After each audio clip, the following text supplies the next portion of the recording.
பாடாக படுத்தி எடுக்கும் கடன் சுமையில் இருந்து வெளிவரதானே வாழ்க்கையில் இத்தனை பெரிய போராட்டம் நடக்கிறது.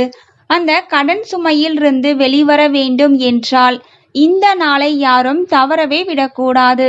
நாளை 16/2/2025 ஞாயிற்றுக்கிழமையோடு சேர்ந்து வந்திருக்கக்கூடிய சங்கடகர சதுர்த்தி திதி. இன்று விநாயக பெருமானை வழிபாடு செய்தால் கடன் சுமையில் இருந்து நிரந்தரமாக வெளிவரலாம். ஆனால் மேலும் மேலும் கடன் வாங்கிக் கொண்டே ஆடம்பர செலவு அதிகரித்து கொண்டே இருந்தால் கடன் சுமை குறையாது. கடன் வாங்கவே கூடாது. வருமானத்திற்கு தகுந்தபடி செலவு செய்ய வேண்டும், சிக்கனமாக இருக்க வேண்டும் என்று நினைத்து இந்த பரிகாரத்தை செய்யுங்கள்.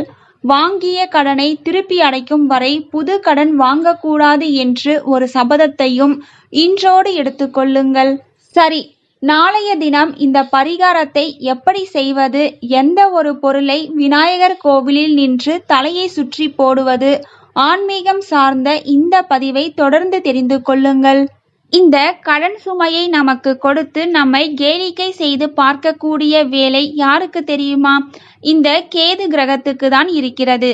கேது நமக்கு தரும் கடன் துன்பத்தில் இருந்து நாம் தப்பித்து கொள்ள வேண்டும் என்றால் ஆனை முகத்தானை 5 கரத்தனை நாம் வழிபாடு செய்ய வேண்டும். இந்த விநாயகரை சங்கடகர சதுர்த்தி அன்று வழிபாடு செய்தால் சங்கடங்கள் தீரும்.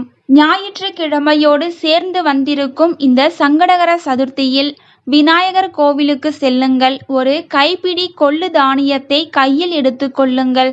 கொள்ளு கேதுக்குரிய தானியம். விநாயகரை மனமுருகி வேண்டி, இன்றோடு என்னுடைய கடன் சுமையெல்லாம் என்னை விட்டு விலக வேண்டும். மீண்டும் மீண்டும் நான் கடன் வாங்கி இந்த தவறை செய்ய மாட்டேன். இந்த கடன் சுமையில் இருந்து மட்டும் என்னை காப்பாற்று என்று மனமுருகி வேண்டி கையில் இருக்கும் ஒரு பிடி கொள்ளை தலையை 3 முறை இடது பக்கத்தில் இருந்து வலது பக்கமாக சுற்றி அந்த கொள்ளை விநாயகர் கோவிலிலேயே தூவிவிட்டு வர வேண்டும். அந்த விநாயகர் கோவிலில் மரம், செடி, கொடிகள் இருந்தால் அந்த இடத்தில் தூவி விடுங்கள். காக்கை, குருவிகள் வந்து அந்த கொள்ளை சாப்பிட்டு விடும். இவ்வளவுதான் பரிகாரமே. அரச மரத்தடி பிள்ளையார் இருந்தால் இன்னும் சிறப்பு. அந்த பிள்ளையாரிடம் சென்று அரச மரத்தை 27 முறை வலம் வந்து இந்த கொள்ளை உங்கள் தலையை சுற்றி அந்த அரச மரத்தடியை சுற்றி தூவிவிட்டு வந்துவிடுங்கள். உங்களுடைய கடன் சுமை வெகு சீக்கிரத்தில் அடைந்துவிடும். கடன் சுமையால் பாதிக்கப்பட்டவர்களுக்கு இந்த பதிவு ஒரு வரம். விநாயகர் கோவிலுக்கு செல்லுங்கள். விநாயகருக்கு விளக்கு போடுங்கள். பரிகாரத்தை செய்யுங்கள். ஒரு சிதறு தேங்காயை உடையுங்கள். நேராக வீடு திரும்புங்கள். இவ்வளவுதான். ஞாயிற்றுக்கிழமை அசைவம் சாப்பிடாமல் என்னால் வாழவே முடியாது என்றெல்லாம் சொல்லக்கூடாது.